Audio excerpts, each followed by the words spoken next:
Presidente, oggi in sede di verifica di attuazione del programma delle montagne sono emersi progetti molto importanti che l'amministrazione regionale ha portato avanti in questi 3 anni.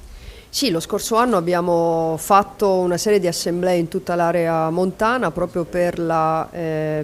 presentazione degli stati generali della montagna, che sono serviti per costruire su questi la programmazione europea, che ora si è completata, per cui la Regione Friuli-Venezia Giulia, anche per quanto riguarda la linea montagna, ha completato interamente la propria programmazione, sia per quanto riguarda i fondi strutturali, il PORFESR, l'FSE, il PSR e anche per quanto riguarda i GAL e gli interreg.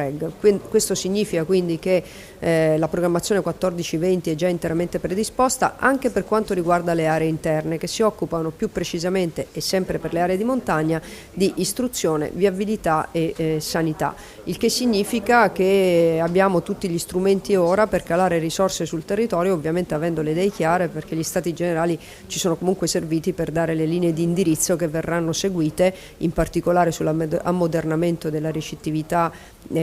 sulla creazione di infrastrutture non soltanto viarie ma anche sulla manutenzione ordinaria delle stesse, su un prodotto importante come la bicicletta, che anche per la montagna è un investimento importante, e su tutti i servizi conseguenti.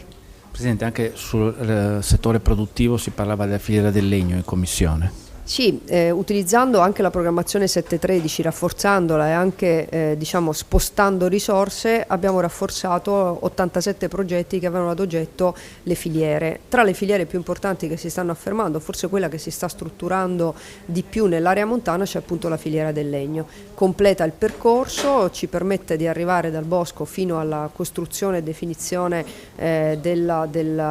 casa, piuttosto che di altri interventi che richiedono appunto l'utilizzo del legname, e credo che sia anche un progetto estremamente importante per tutta una serie di motivi, dall'impatto ambientale al sostenimento delle risorse locali fino ad arrivare ovviamente a nuove attività produttive.